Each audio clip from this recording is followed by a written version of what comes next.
When Trump won, it wasn't a question of how much damage he would do himself. There were also questions about how much damage other people he might get in his cabinet that would do damage. Tulsi Gabbard, perfect example. Although, given the fact her statements about Assad and Syria, the fact that she went to visit Assad, there's a lot of questions about her suitability for that position. So she might get pushed out. Or if she does go to a confirmation hearing, I don't think she will survive. I think there is a lot of chance a lot of the more traditional Republicans aren't going to be interested in having her because she's just going to be so much a big risk. However, the other one that is certainly going to be causing a lot of trouble is, of course, RFK, because he is going on a warpath against vaccines.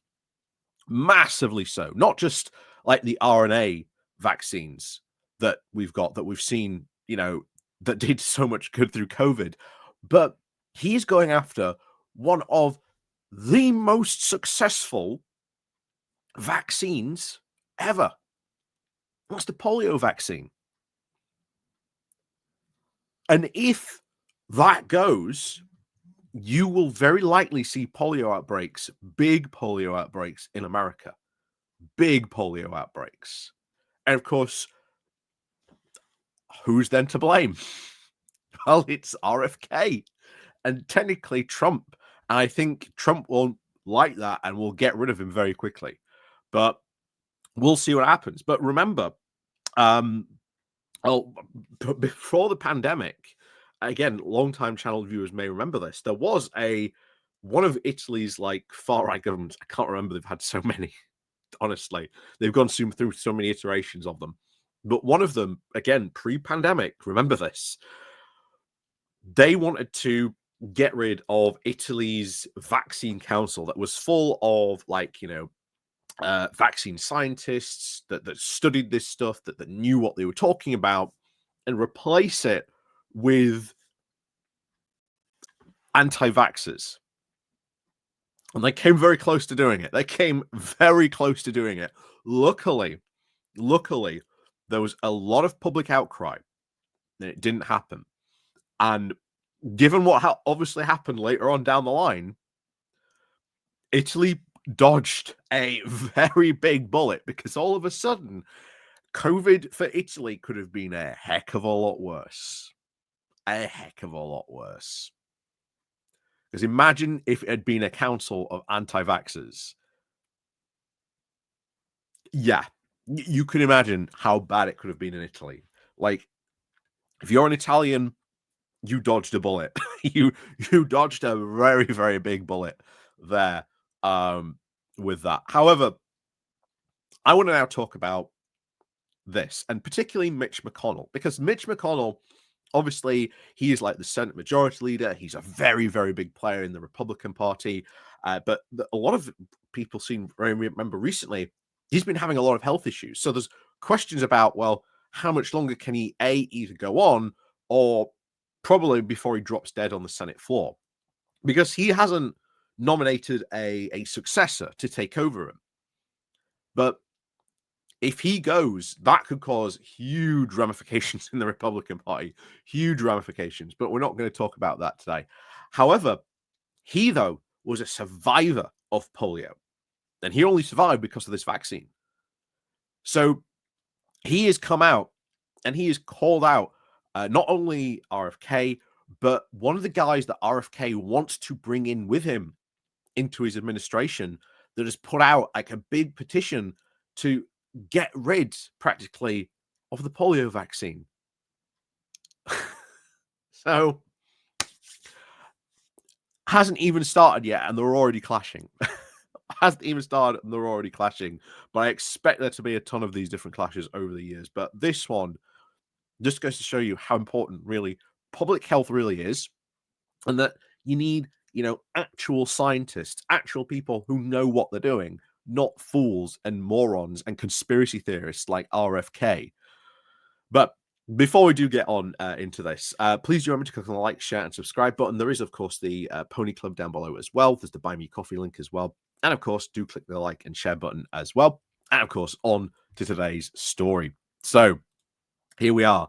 Mitch McConnell condemns now petition to revoke the approval of polio vaccine by RFK Jr. advisor. So, US Senate Majority Leader and polio survivor, again, always willing to sort of point out when it comes to this conversation.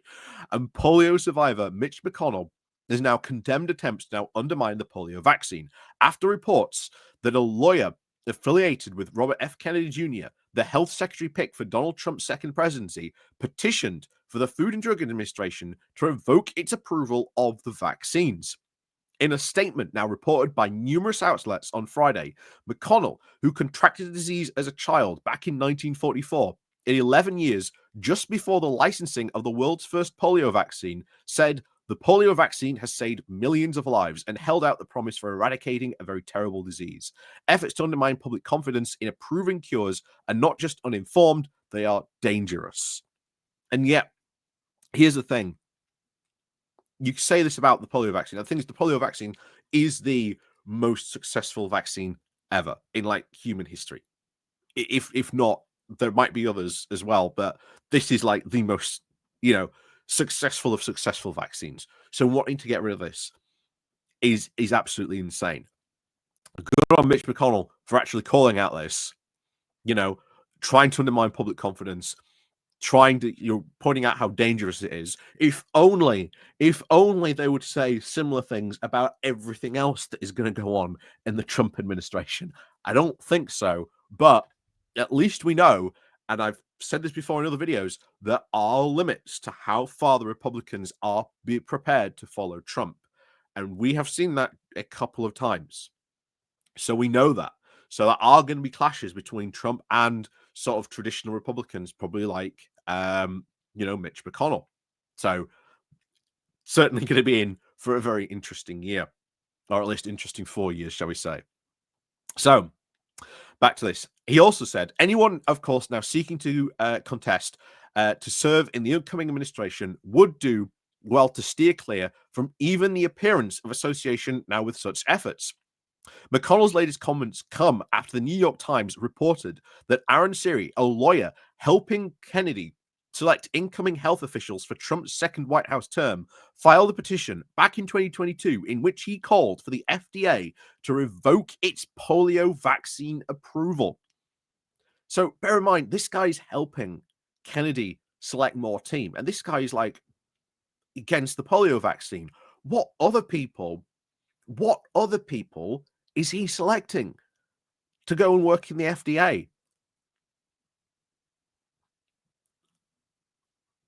If there is another big, and I mean big health crisis or something like that goes on in America, these people aren't going to have a clue. These people aren't going to have a clue at what they're doing. It would be a disaster. It would be a disaster of epic proportions. But in a way, I suppose it's just like, Javier Milei in Argentina, he's completely undermining all the libertarian arguments and all their economic stuff that they've been saying, oh, if we do this, it'll be fantastic. In a way, it will probably go the same way, except, it's going to cause a lot of deaths. It's going to cause a lot of deaths.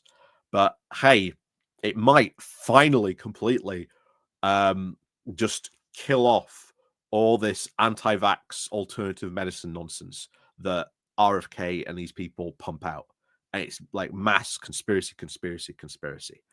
We'll see what happens, but again, don't want it to happen, but if it does, I suppose that maybe be the silver lining, I suppose. But I know that's a weird silver lining to put it on, but might be worth it. So Trump has, of course, nominated Kennedy, the now avowed vaccine skeptic, as a health secretary now for his incoming administration, a move now widely criticized by health experts. According to New York Times, Siri filed a petition on behalf of the Informed Consent Action Network, which I think has something to do with Andrew Wakefield. So, you you know where this is going already. A major anti-vaccine organization in the US. Syria has also asked now regular regulators to withdraw or even suspend vaccines for hepatitis B and 13 other vaccines, the outlet reported. Kennedy's anti-vaccine beliefs have now widely, of course, been debunked, including the unsupported link between vaccines and autism. Polio is, of course, known as poliomyelitis, a highly infectious viral disease that mostly affects children under 5 years old and is transmitted through communal water, food, or even contact now with an infected person. The poliovirus destroys the nerve cells of the spinal cord, thus causing the muscle wasting and paralysis. Since 1988, polio cases have decreased by more than 99% across the world. Again, just shows you how an effective vaccine this is. The US Centers for Disease Control and Prevention stated on its website that adding polio vaccines has now prevented over 20 million cases of paralysis in children since then. In response to these reports, a Trump spokesperson for Kennedy told the Washington Post that Siri has never had a conversation about these positions with Kennedy or any other of the Health and Human Services nominations at any point. Yeah, I'm sure he hasn't. Amongst other things, a spokesperson added that the vaccine, quote, should be investigated and studied properly, which it already has been. And this is, again, typical anti-vax nonsense. They say that the effects, these vaccines should be, investigated and studied properly. They have been for years. Even the COVID vaccine, which it was like their big boogeyman for the past couple of years, that was still studied and is still being studied. And guess what? No one's finding anything wrong. And yet now they're trying to go after one of the oldest, most successful vaccines in the world. But oh yeah, it's been going since like 1988. Since America sort of, I think, brought this in properly officially to like their vaccine schedules. You'd think, or at least thought by now, maybe would have seen something considering how much regulations, how much science and stuff that goes in onto this. But no, of course, it's all part of this big anti-vax conspiracy theory that all the real evidence is just being covered up. There's honestly no talking to these people sometimes. There's some people that are just so far gone down this line of reasoning. It's just unbelievable. But there you go. Anyway, as always, thank you very much for watching. Let me know what you think as well down below. I have no doubt that RFK is going to be one of the biggest health disasters in American history. He's going to do incalculable damage. I mean, there is an argument. There is a very good argument that next time we come up to a US elections, the Democrats should specifically run on any of the damage that RFK has done. And, getting someone good, really decent in that can come in and say, right, I need to fix the damage that RFK has done because this, he's done this, and this. Yeah. It would be an effective campaign, I think. Very effective campaign. So, as always, thank you very much for watching. And of course, as always, we'll see you all next time.